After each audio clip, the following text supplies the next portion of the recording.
Hello. So it is 12:30 and we are in DC. We're here for the National Book Festival, which is a free event to attend. We are trying to find the subway or metro. What's the difference between a subway and a metro? Are they interchangeable? I said we because this is my friend Jasmine. Wait, I don't think you can see. Okay, yes. So this is her birthday weekend. So everyone say happy birthday, Jasmine. Yeah, we're walking around to find the subway. It's actually pretty hot. It's 87 degrees out here, so it is warm. Today's September 6th, but it's still hot. Big shout out to Jasmine because Jasmine planned this whole trip and like all the logistics of everything. So she picked a hotel that was pretty close to the subway. So it's like an 8-minute walk maybe to the subway. And the whole time we were there, we either walked or we took the subway. Before going to the convention, we got breakfast at a place called Eggery, and this place was very busy. It must be very popular because people were coming in and out of here the whole time we were there. I am regretting the all black decision. I actually don't have a whole lot of colors in my wardrobe. I wear a lot of blacks, nudes, beiges, browns, tans, things like that. Here comes Jasmine. I was telling them that I regret my all black decision because it is hot. Extra sauce? Oh, yeah, sure. Your sauce on the side and a mushroom. I don't know why I gave you ketchup. Thank you. Did you film yours? Tater tots. Garlic parmesan. Garlic parmesan truffle.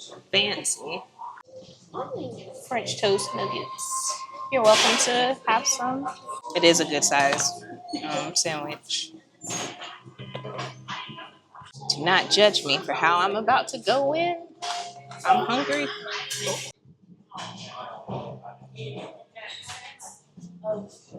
Mm. She was right about that bacon. That bacon is good.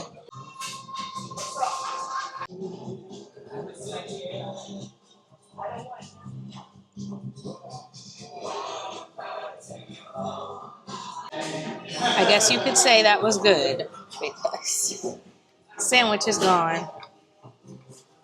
French toast nuggets gone.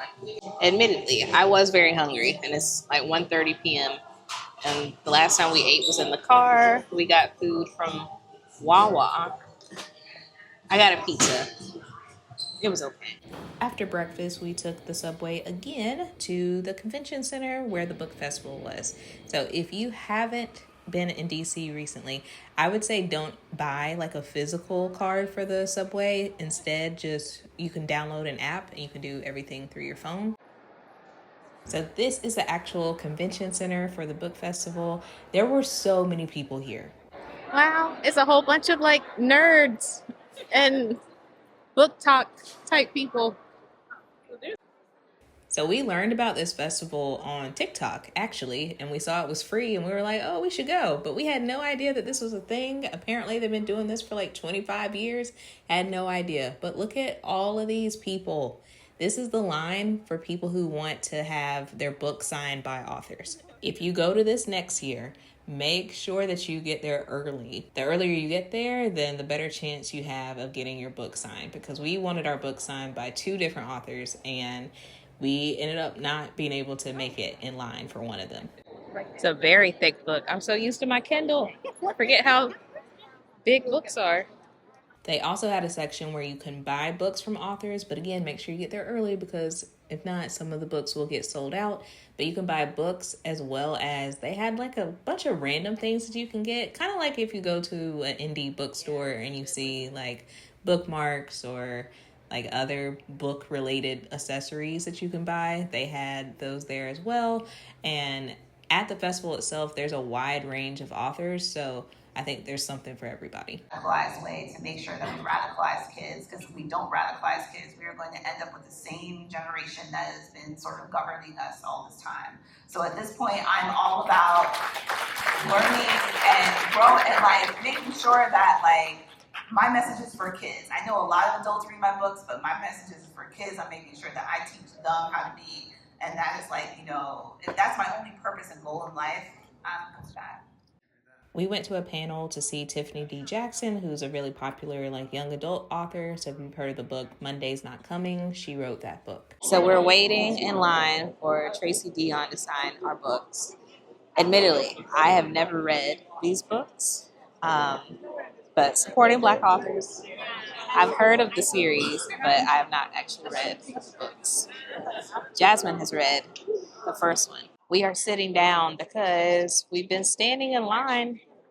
It's now 4:27. It's been close to an hour of standing. And this is like concrete floor, except this part is like carpeted, so sat down here. So we started with Kennedy Ryan, and we were in the 9th line, and we were like, yeah, no, that's not going to work out. So we tried to get with Tracy, but I don't even know. Oh, we only have 30 more minutes, and we barely moved. Tracy had 5 lines, and we were in line 3 of 5. Yeah, because there were more lines up top. Well, okay, there's like 3 series of lines. In the last series, we were in the 3rd line out of 5. So if we were in the 3rd line, yeah, we would have been up there. Yeah, that's right. So it's a lot more people here than I thought there'd be. Do you want to tell the people what you're reading? I'm reading Kennedy Ryan. I'm reading Before I Let Go. And your Kindle case is pretty. She's talking about how they're at the same time. That's what she's talking about. It's messed up. Why would you put 2 Black authors at the same time for the book signing plus the talk? Yeah, we had a lot of fun at the festival, but if I had one criticism, I would say that whoever is planning the spaces for the authors, make sure that authors that have similar types of demographics don't schedule them at the same time, because then you make their demographic have to choose. So they scheduled Kennedy Ryan and Tracy Dion's book signings at the same time and their talks at the same time. So that's what we were saying. We don't know why they would do that, because a lot of people, at least a lot of the Black women there, wanted to see both of those authors. And so we had to choose, and we ended up choosing Tracy to have our book signed, and we went to Kennedy Ryan's talk. Hi, I'm good.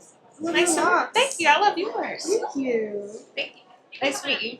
Take care. Thank you. So we got the Legendborn book signed. Now we're going to quickly walk and see Kennedy Ryan, and hopefully be able to stand in line so that we can sit in the room to hear her talk.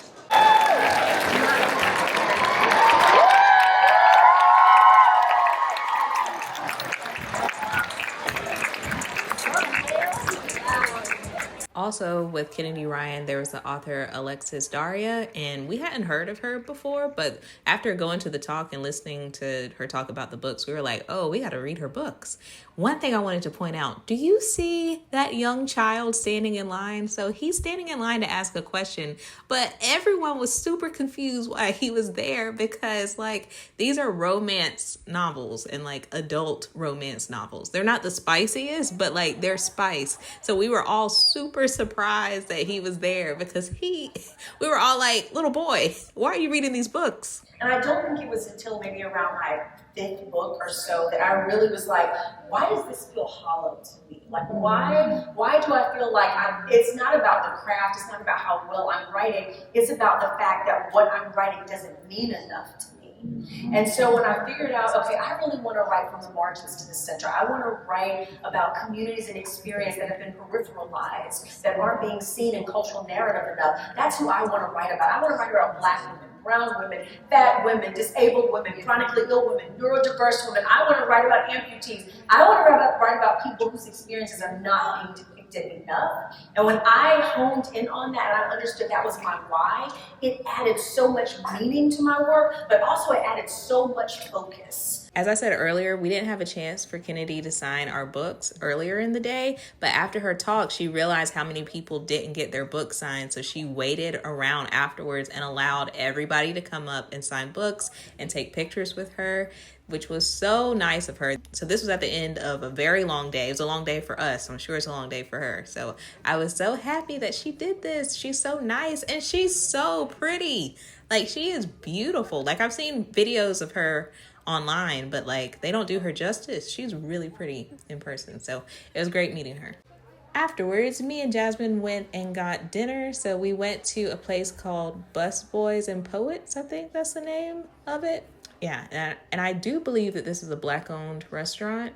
The food here was really good. There are days of the week where they do discounts, and unfortunately, we did not go there that day. But if you're going there, make sure you plan it around where you can get the discount. And because this is Jasmine's birthday weekend, we got a drink to celebrate her birthday. Now, I don't know why Jasmine chose to get salads and eat healthy this weekend while me stuffing my face with my pasta.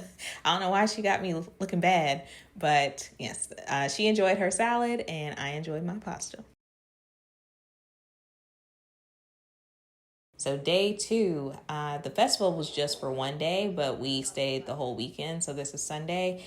And I should mention, because I get a lot of criticism in the comments on my traveling videos, like, how dare you travel during this time? I was very fortunate that this was Jasmine's weekend, or Jasmine's birthday weekend, and she wanted to do something for her birthday, and she invited me, and I didn't have to pay for the hotel or the transportation to get there. So cost-wise, it wasn't an expensive trip for me. I also get people saying like, oh, you're mooching off of your friends. So I'm not mooching off of my friends. My friends invite me places and they know what's going on in my life. So if they invite me places, they tend to cover the cost of me going because they know that I can't really afford things right now. So she wanted to go and she wanted me to go with her. So she invited me. It looks good.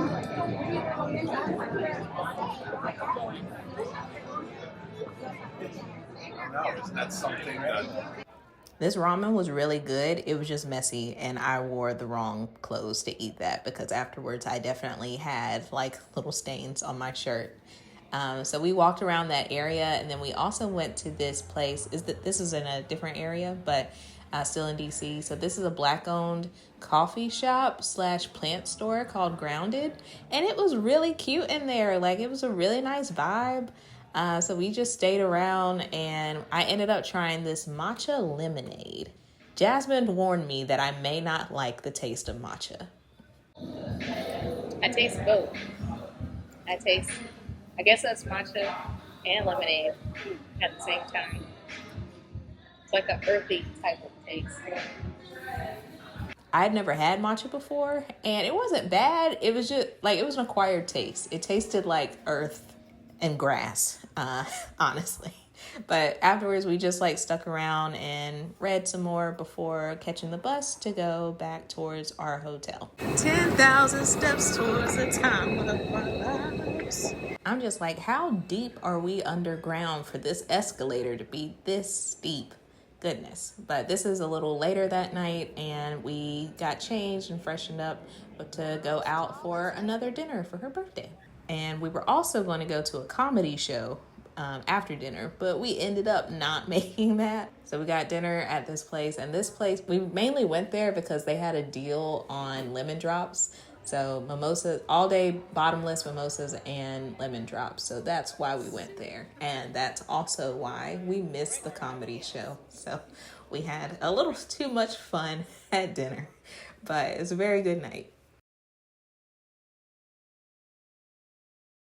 Hello. We have to leave. I always get sad on the last day of trips. It's 10:56 and we check out at 11 and we're all packed up. Jasmine just has to do something before for her job before we leave.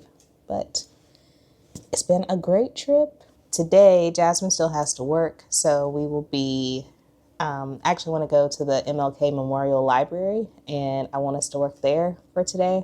And then once Jasmine's done working, we will head back home. I'm not sure if I've said it before, but we stayed at the Arlo Hotel and it's near like a bunch of police type things. Like an FBI building is over here, some other like police buildings.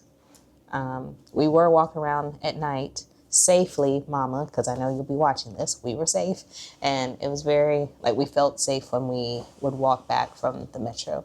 I don't know how safe I'd feel by myself doing that, but the two of us, we felt safe. And there was always people around. There was also rats. There's rats in the city, and they come out at night, and they, like, just scurry across the street. So keep that in mind. Jasmine had a couple more meetings, so we left the hotel room and then worked out of the lobby. And then after that, we went and worked at the MLK library, which was one of the coolest libraries I've ever been to. And it was so cool that I'm actually going to be making a separate video just about that library, so stay tuned for that. But we stayed there and we worked there for the rest of the day. Sometimes I forget that like other people have jobs, but Jasmine still has a job. So this was a Monday and we couldn't just like leave during the day because Jasmine has to work. She works remotely, which is nice, but she needed to work during business hours. So we just camped out at the library for a few hours, which is cheaper than us going to the coffee shop because the other coffee shop we went to the other day had to pay for that lemonade that I got. But libraries are free, even though this one does have a cafeteria, but we did not eat in the cafeteria. So this is just some footage from the rooftop of our hotel. But this was a great getaway. And this also happened during the month of September, which if you've been following my channel, you know I didn't have to pay my mortgage in September. So I allowed myself to have just a little bit of fun before having to go back into normal life. But as I said, I didn't pay for the hotel nor the transportation for us to get there. So I just paid for the subway that we did while we were there and the food that I ate. So a pretty cost-effective trip for me. And I'm very grateful to Jasmine for letting me come with her. And again, happy birthday, Jasmine. So I hope y'all enjoyed this video. Make sure you subscribe so you can see more videos in the future. And I'll see you next time. Bye. I'm such a millennial. I do a peace sign all the time.